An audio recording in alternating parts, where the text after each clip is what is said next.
Good morning. My name is Betty Custer, and I'm a member of the Unitarian Universalist Church of Spartanburg. Thank you for joining us via live stream this morning. I thought I would tell you a little about my adult life and how I ended up here as a board member. I always wanted to help people.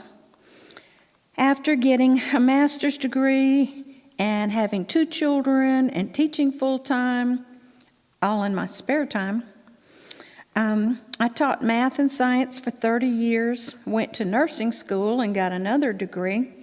My husband and I delivered mobile meals for about 20 years. I was in the Red Cross. The last 12 years I traveled all over the country as a disaster nurse. And when I wasn't able to go anymore, Sally Beth decided it was time for me to be our congregational nurse. I was already in the choir and on the leadership development board, and here I am now on the board. Now I've got a few announcements for you. In cooperation with public health authorities, we have suspended all regular in-person church activities for the time being. As the pandemic continues, we understand there is a desire to find ways to meet in person. We are a congregation and we must work together. Our highest goal is our care for one another. If you desire access to the church building or grounds for any meeting, please contact the church office so that the board can vet your request and help you to find the best and safest way to proceed in coordination with our whole congregation. We offer a special thanks to Linda Savoy, who donated the lovely yellow flowers for us this morning. She wanted that to be in honor of her children and grandchildren, Robert, Suzanne, Courtney, and Dakota. We're organizing donations of flowers for each Sunday's service this fall. This is a wonderful way for us to connect with this space and this congregation that we love. See the happenings for details if you are interested in participating. Our voting justice team is hard at work. The team has created this door hanger, which you've probably seen a few times. It doesn't say who to vote for, it says vote like your future depends on it. You must register by October the 5th. Ex-felons are eligible if they are off probation and parole. One side is in Spanish, one side in English. Please let us know if you would like some of these. We've already distributed 3,000 of these. Sometimes in neighborhoods there is misinformation and voter suppression techniques which often diminish voter turnout. Please contact the church office to get some of these door hangers.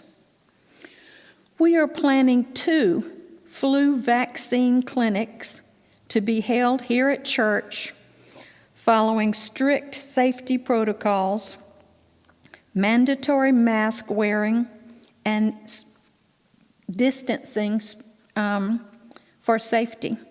Plans are still in progress, but these will likely be offered on Tuesday morning, 9/29, that's a week from this Tuesday, and then the next Tuesday, October the 6th, for church members and friends.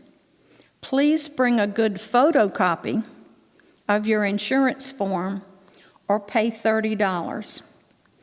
The Pneumovax shot will also be available for those who qualify. Sign up for time slots. They will be posted early this week. The public health event is brought to you by your congregational nurse with support from the COVID-19 Ad Hoc Committee. Especially in times like these, we need each other. Thank you for being part of our congregation today. We are a people of faith and hope. Welcome.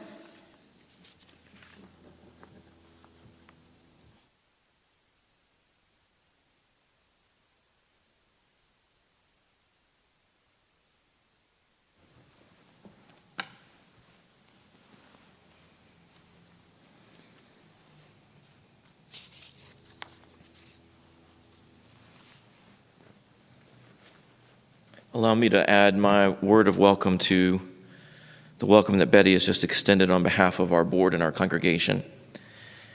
And let me thank Betty for those announcements. Those were beautifully done. There's so much happening in the congregation. There's so many pieces and so much information to share that just figuring out how to say it in a way that is clear and well communicated is not at all easy. I know that in preparation for the announcements today, there were multiple emails flying around, even until last night, to be sure the information was correct and clear.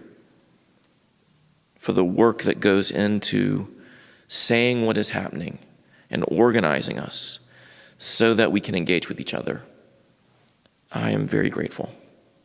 Thank you.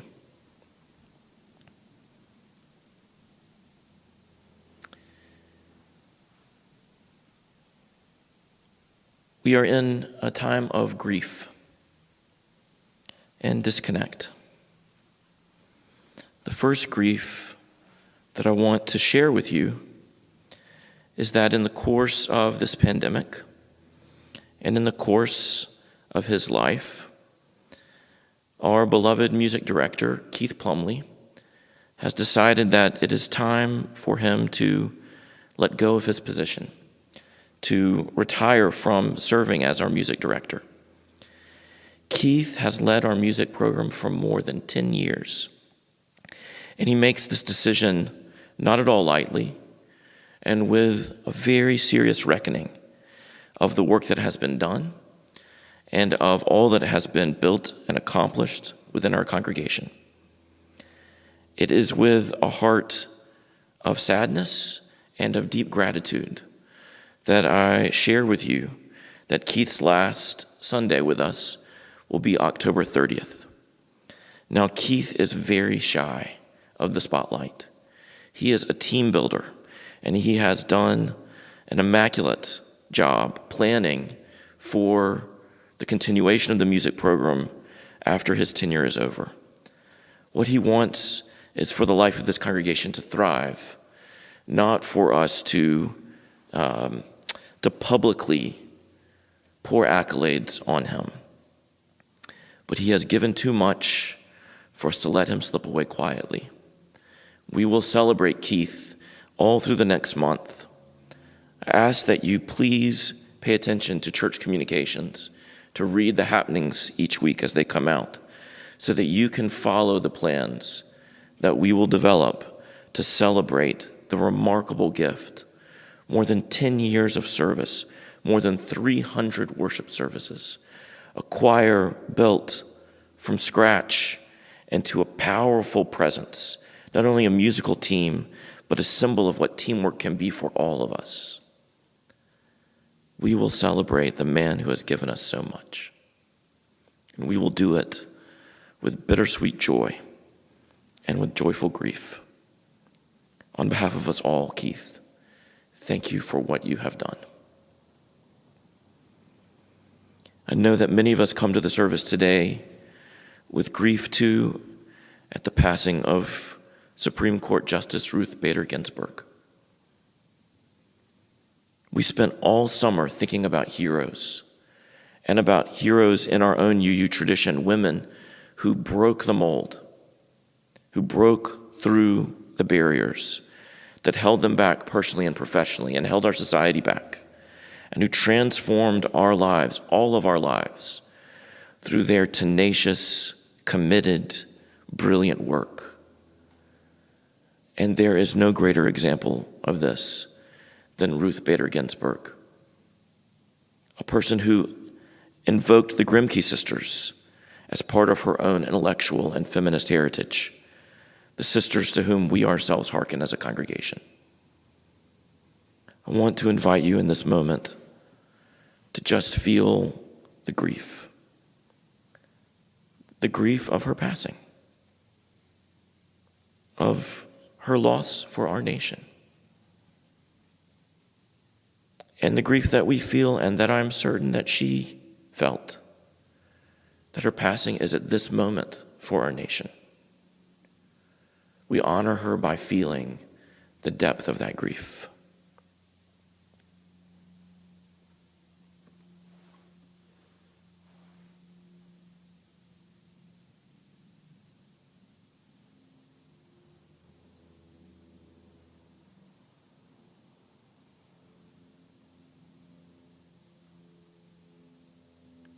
Grief is not weakness. Feeling is not weakness. Love and honor are certainly not weakness. And so our grief summons us to heed her life and to consider this moment and our deepest held values of equity and democracy and justice. If you have not watched Karen Mitchell's sermon from 3 weeks ago on the legacy of the suffrage movement and voting rights today, as timely as it was then, it is all the more timely now with the passing of Justice Bader Ginsburg. I urge you to watch that meditation, that sermon, and to listen to the 6 actions that we can take now out of our grief to fight for equity and democracy and justice. In this electoral season, from a congregation that holds democracy as one of our deepest values, pay attention. Is our state legislature making it easier for people to vote during the pandemic? And the answer is there was action on that this week. Pay attention. Talk about voting with someone different every day until the election on November 3rd. Every day, every one of us talking about the election, overwhelming the media frenzy with human conscience to vote. Get out your calendar, mark the day when you will vote, and make time on that day for voting to be the highest priority, no matter how long it takes. Follow the instructions carefully when you vote, however it is you vote, and especially if you vote by mail, so that you know your vote will be counted. Make it easy for the person counting to correctly count your vote. Do this with intention, with deliberateness. Focus on the details and do it right. It matters. Your vote matters. Give no one the chance to discount your vote. Vote early. Many of us have the opportunity to vote early, all the more so now by mail-in ballots. Vote early and be sure you do it within the deadline. And have patience. Decide now that you will be patient for the results to come in. The massive voter turnout that is anticipated and the many ways that people are voting will require weeks, days and weeks for the count to come in. And we know people will try to distort information and to discourage us and to obfuscate the truth. They do it every day. We see it every day. We see the tricks.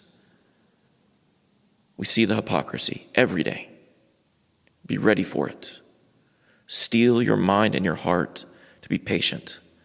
Stay focused on the facts and hold to the truth.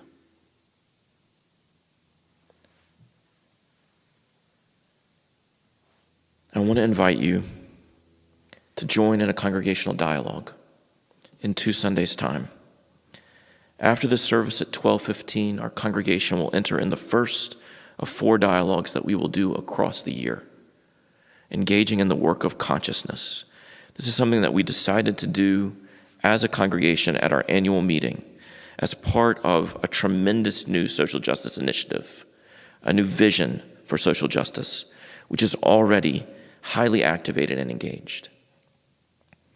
The work of consciousness is for us to challenge ourselves in our biases, in our assumptions, in the way that we think and make decisions together, to empower us to act in the world by building our team that we may work better in the world so that we can be an anti-racist, anti-oppression, multicultural congregation.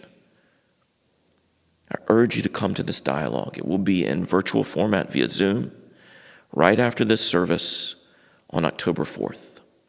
and we will have one every other month through the spring.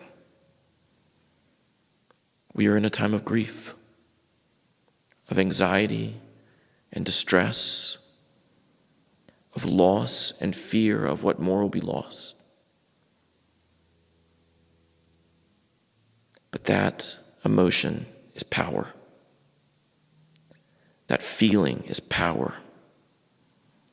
That grief is power to wake us up and to act in coordination together to build a world where loss isn't total and where we may all live and thrive, a world of equity and democracy and justice. And this is a congregation committed to that. Welcome.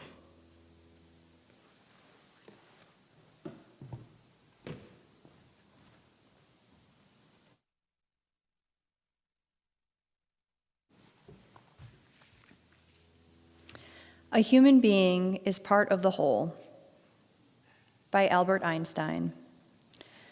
A human being is part of the whole, called by us universe, a part limited in time and space. He experiences himself, his thoughts and feelings, as something separate from the rest, a kind of optical delusion of consciousness. The striving to free oneself from this delusion is the one issue of true religion.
Our covenant, written by this congregation, provides the practical guidance of how we live together in community.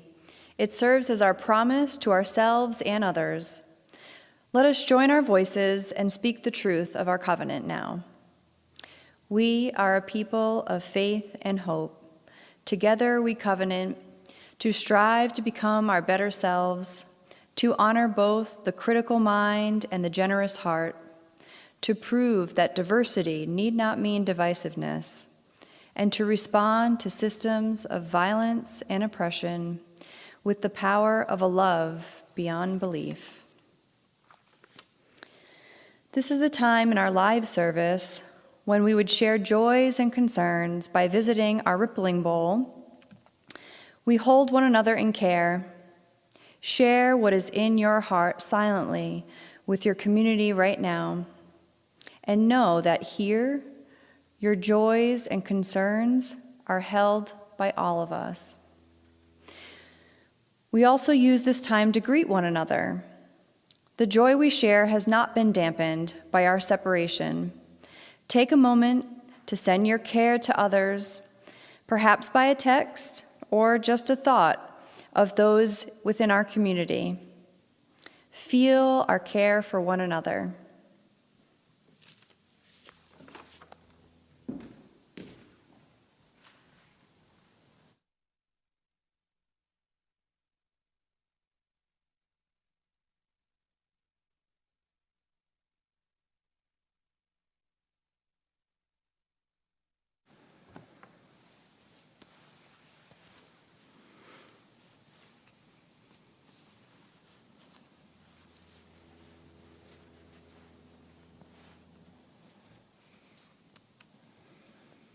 We share the plate this month on behalf of the Voting Justice Initiative of our Social Justice Council, of our congregation. If you go to our website, www.uucs.org, and scroll just below this live stream, you will see a button that says Help. Listed there are many, many ways that you can be of service in this congregation and in this community at this moment. It is a strong and constantly updated list. This congregation is doing so much, and we see the effect of what we are doing. Our work of advocacy, joining the voices of others across the state, having a real effect in decisions made by our state government. Actions taken within the community that resonate not only across this community, and particularly in under-resourced and marginalized sectors of our community, but being heard across the state so that others join us in the work and the work expands. We are doing so much, and it is making a difference.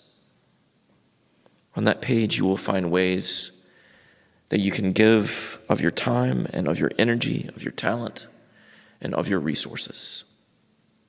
And you will find a way that you can give to our Share the Plate.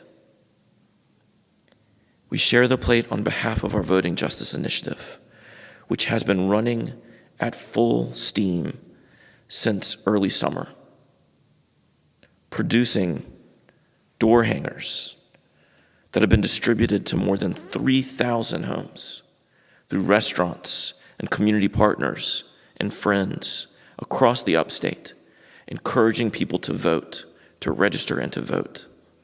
The team traveling to events as recently as yesterday to distribute masks and to help people register to vote and to advocate for our fellow citizens to exercise the power of their vote.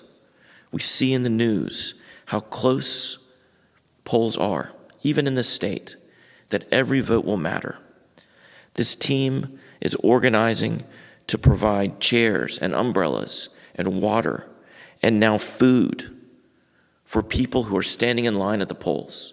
From the time that early voting begins this September, this team will engage to support people so that they can exercise their right to vote. Their coordination is relentless and seemingly tireless. I honestly don't know how they are doing it. Every day, there are emails after emails after emails of meetings and partnerships and connections and Zoom calls and new collaborations, all in the name of empowering our democracy. And hear the paradox. At the very moment that our democracy seems so weak and threatened, the team in this congregation is roaring with energy and power to empower us all. Our gifts this month will fuel this work, buying the supplies, buying the advertising material, the banners that will be posted outside of this congregation, along the street, the water bottles and the chairs and the umbrellas and the food.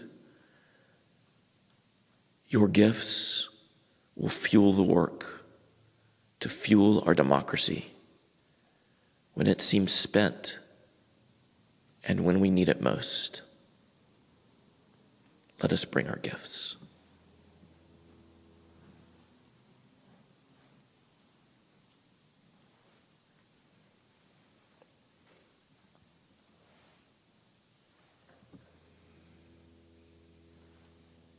A reading.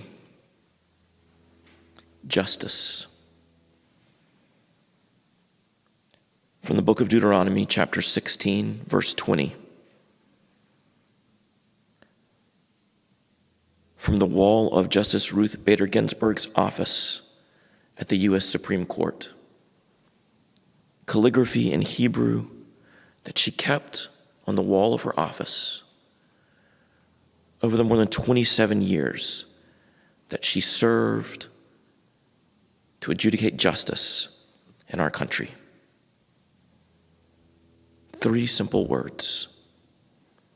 Zedek, Zedek, Tirdof. Justice, justice shall you pursue. Let us join together in silence.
The work of justice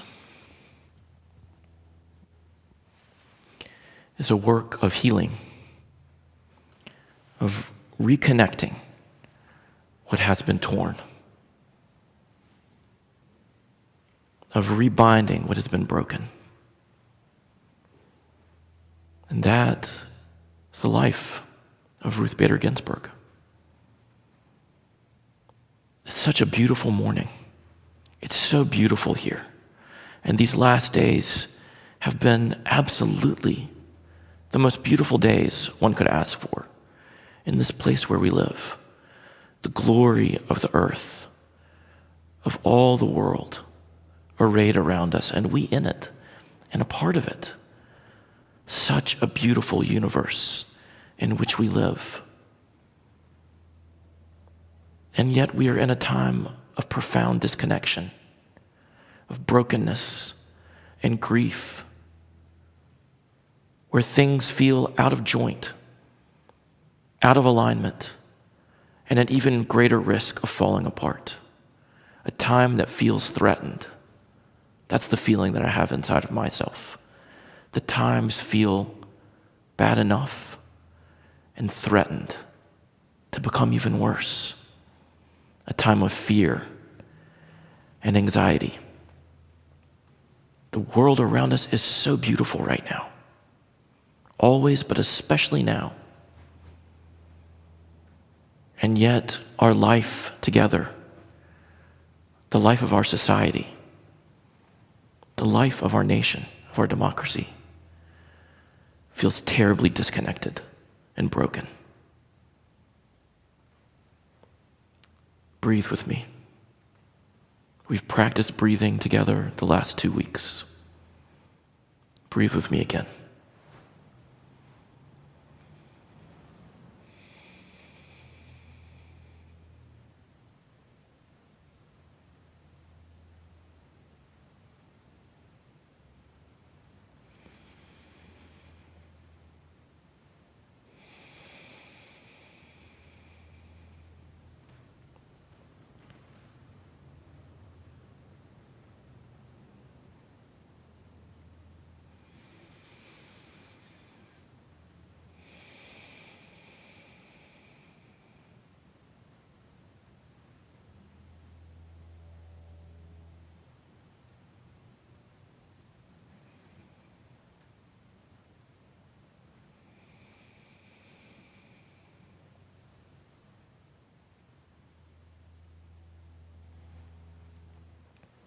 Ruth Bader Ginsburg said of her own life, "I do feel that I was born under a very bright star." It's a beautiful sentiment about a life well lived. But I want you to hear the fuller context of this comment, this image that she had of her life born under a bright star.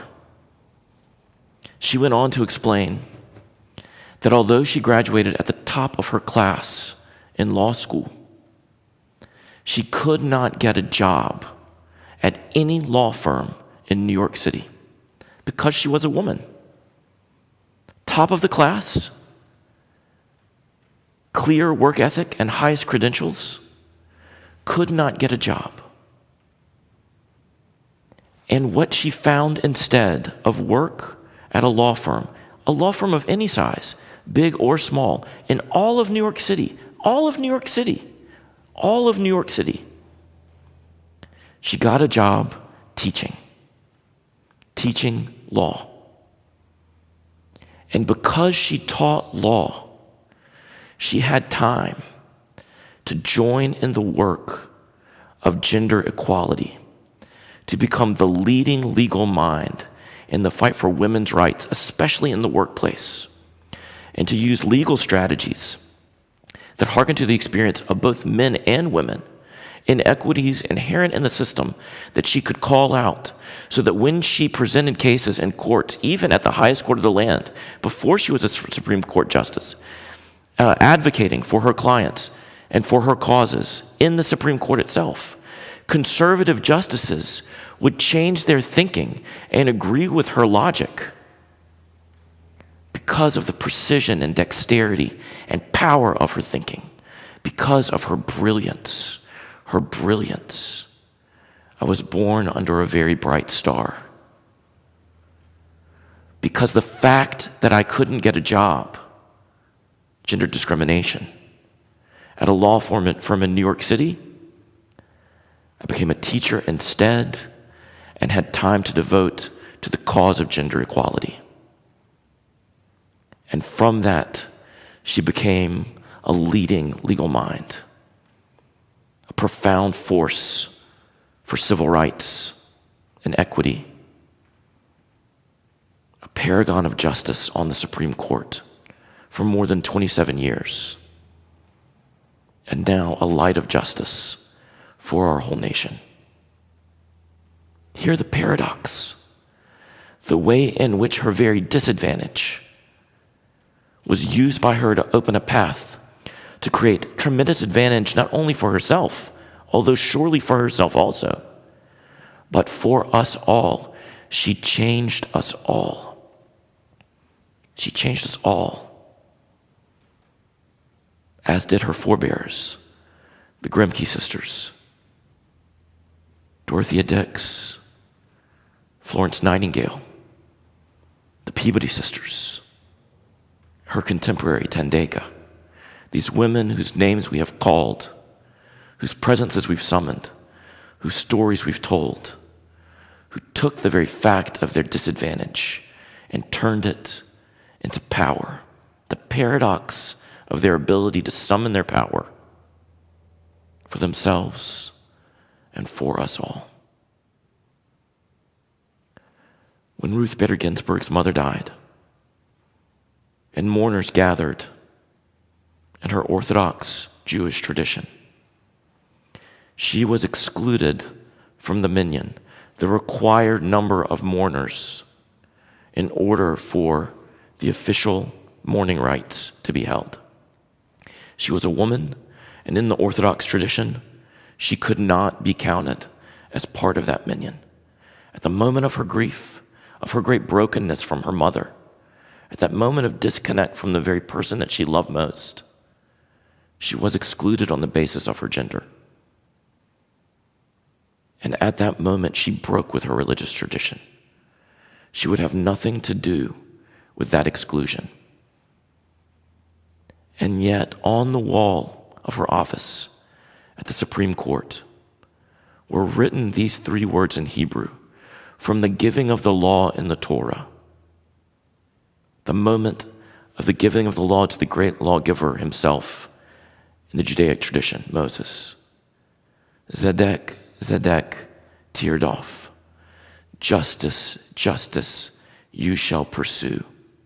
And the verse goes on one step more. Justice, justice, you shall pursue, that you will live. Justice gives life. And she fought for that, for herself and for us all, for her life. This woman who broke with her tradition paradoxically lived the heart of the tradition. What more could honor her Jewish ancestry than fulfill that calling, that commandment, that mitzvah to do justice? And she did. Ruth Bader Ginsburg died on the eve of Rosh Hashanah, the Jewish New Year.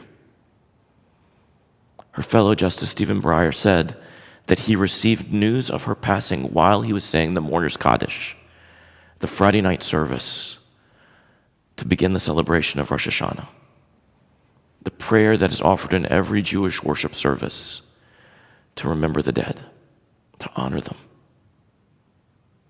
This woman broke with her tradition in order to raise up its heart, to live it.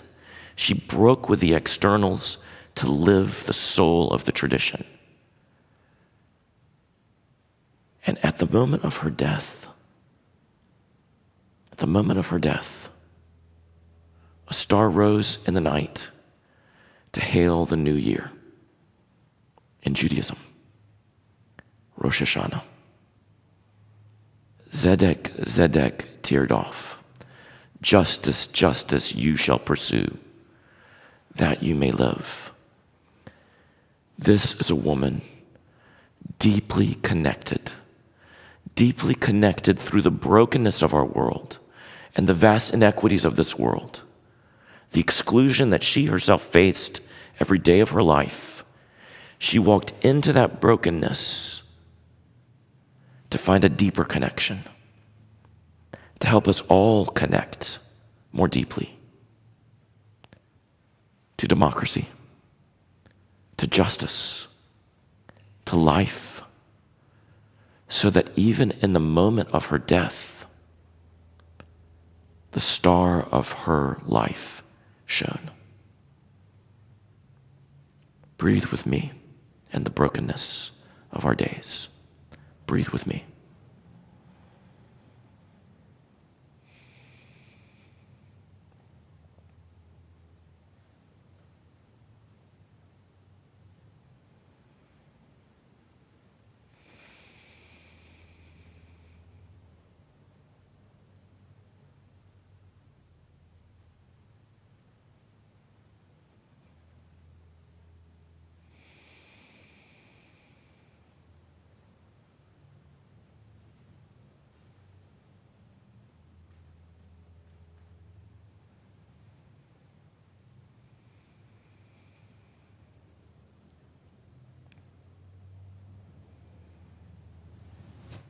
All month we have been talking about mysticism. Mysticism is just the practice of connection, the purpose of religion, the purpose of spirituality, the purpose of any spiritual quest is just to connect with our deepest selves, to connect with one another, to build a livable world, and connect with the depth of that world, of the cosmos. It is not about belief. Belief is important, but not the heart. And it is not about unbelief. Unbelief also is important. Our doubt and our skepticism and our questions, these things push us and challenge us and keep us honest. Both are important and neither are the heart. The heart is connection. Connection with ourselves and one another and the universe, the cosmos, however we understand it, whatever our idea. And our ideas change and develop over our lifetimes and over generations and through cultures with beauty and wonder and endless change, never static. The connection is deeper than that. And it is healing for us, empowering and healing for us. Connection with the cosmos is the greatest antidote to narcissism. Hear me well. My words are on purpose. They are pointed and deliberate. To realize that we are one small part of this world, a critical but finite connection with the entire cosmos, helps us keep our lives in perspective. A paradox of preeminent importance and finitude, the two things together. A person who has become narcissistic, who seeks to overwhelm the world, has lost perspective. They think that they are right to overwhelm our lives, to crowd out the life of all others in service to themselves. This is corruptive and destructive and violent to them and to us. And if you question my words, just look around. Just look around. The cause of our disconnection is not difficult to find. It is not located in only one person, but it is certainly being fueled by a person. Connection rebinds the brokenness. It brings us back into right relationship, into what is deepest and best in our world, whatever we conceive that to be, whatever we think.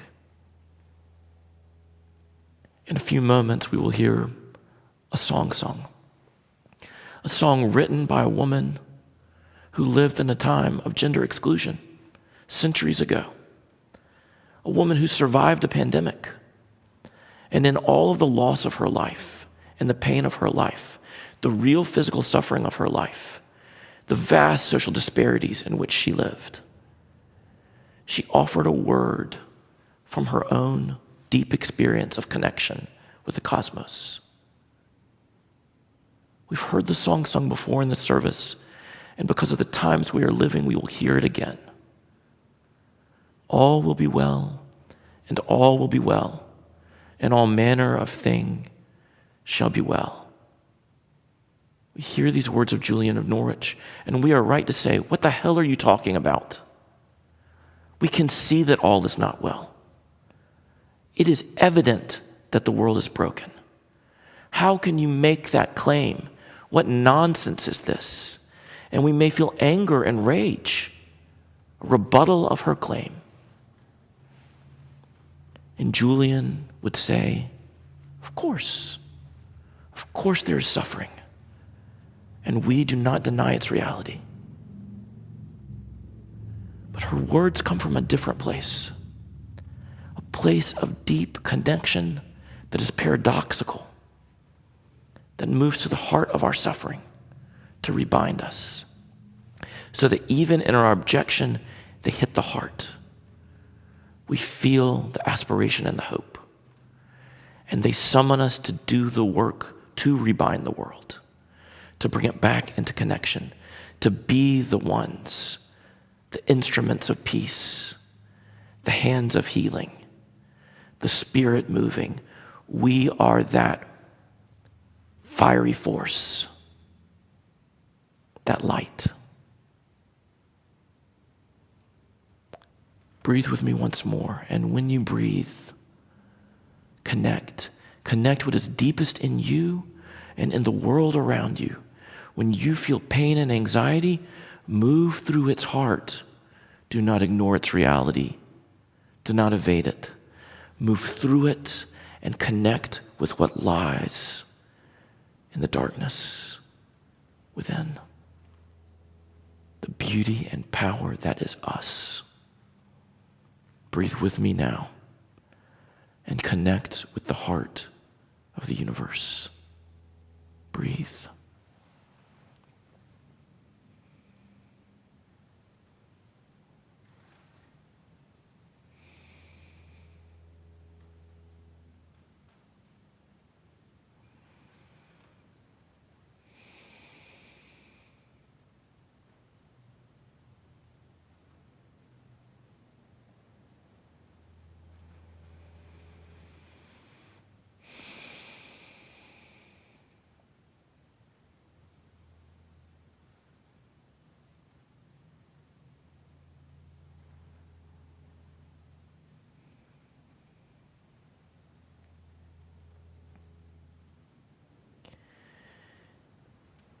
Ruth Bader Ginsburg said of her life, I do feel, I do believe I was born under a very bright star. And do you see what she has become? A star ascending in the night, a dark night. A star whose life shines with unyielding brightness to show us a way of justice, to rebind the brokenness, a way of power through paradox, a way of deep connection with the heart of our traditions, the heart of ourselves, the heart of what we know is deepest and best in this universe, the heart of all things, unbound by institutions and their biases, unbound by the limits of our society, a light to the heart in the darkness.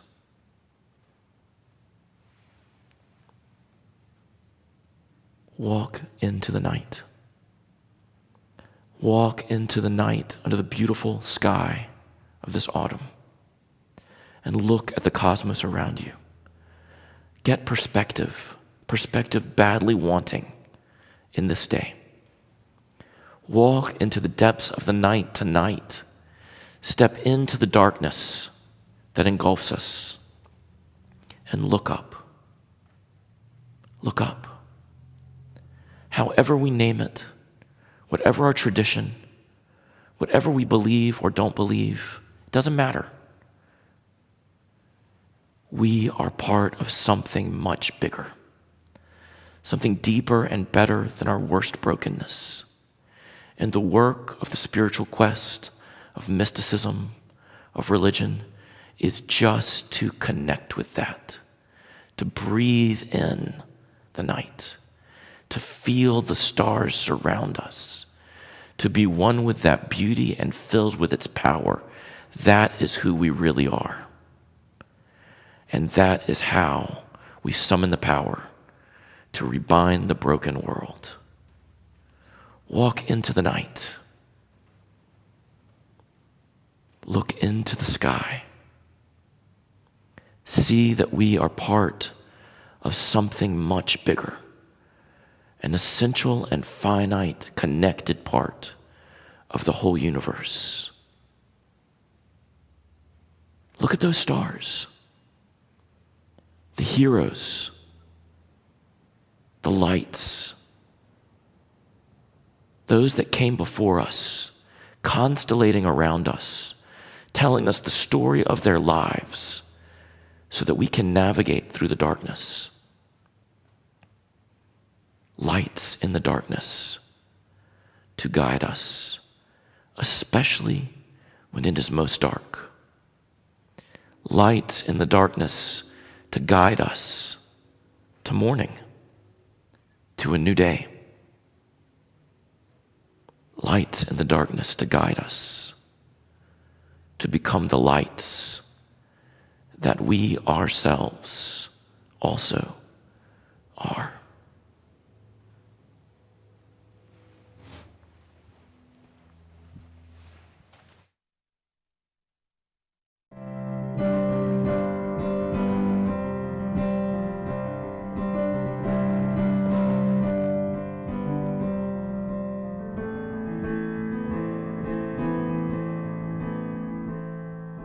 Julian, you're holy, you're holding my hand. And Julian, you're holy, you're holding my hand. She said, all will be well, all will be well, all manner of things will be well. I said, Julian, do you not know about sorrow? And Julian, do you not know about pain? I said, Julian, do you not know about hunger? And Julian, do you not know about shame? She said, all will be well, all will be well, all manner of things will be well. I said, Julian, do you not know about loneliness? And Julian, do you not know about disease? I said, Julian, do you not know about cruelty? Julian, it's too much, it's brought me to my knees. And she said, all will be well, all will be well, all manner of things will be well.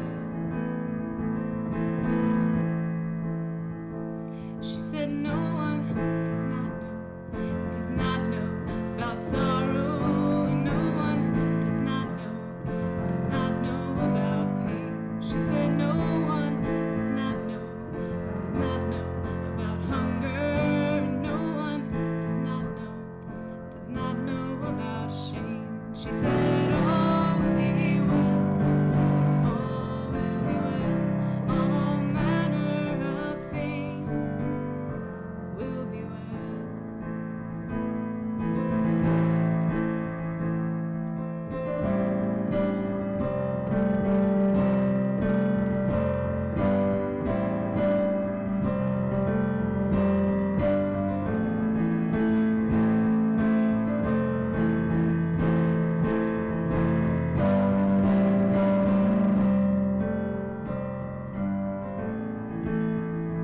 She said, all will be well, all will be well, all manner of things will be well. She said, no one does not know about loneliness, and no one does not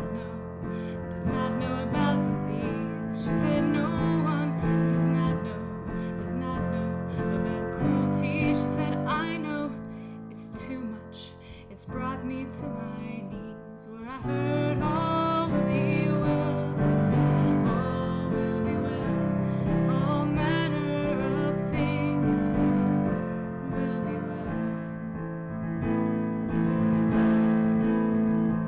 She said, baby girl, do you not know about tenderness? And baby girl, do you not know about friends? She said, baby girl, do you not know about the spirit? She said, baby girl, do you not know it's only love that never ends? She said, all will be well, all will be well, all manner of things will be well, all will be well, all will be well, all manner of things will be well.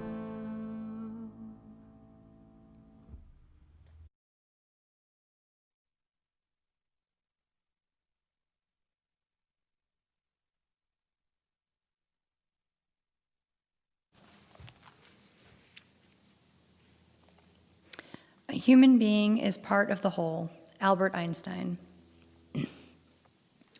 A human being is part of the whole, called by us universe, a part limited in time and space. He experiences himself, his thoughts and feelings, as something separate from the rest, a kind of optical delusion of consciousness. The striving to free oneself from this delusion is the one issue of true religion.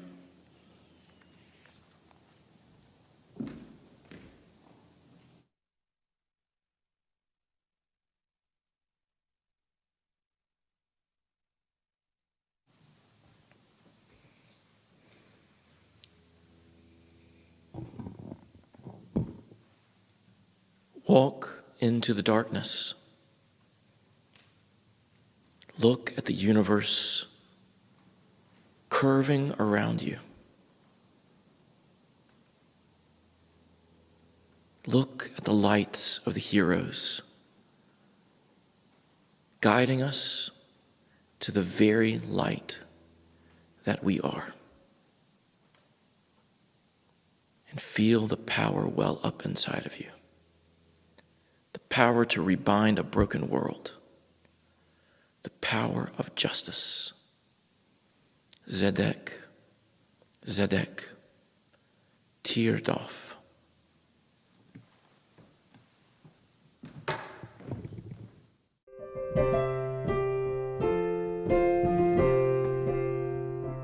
We have spent time together, and these holy moments give us strength to go down the winding road until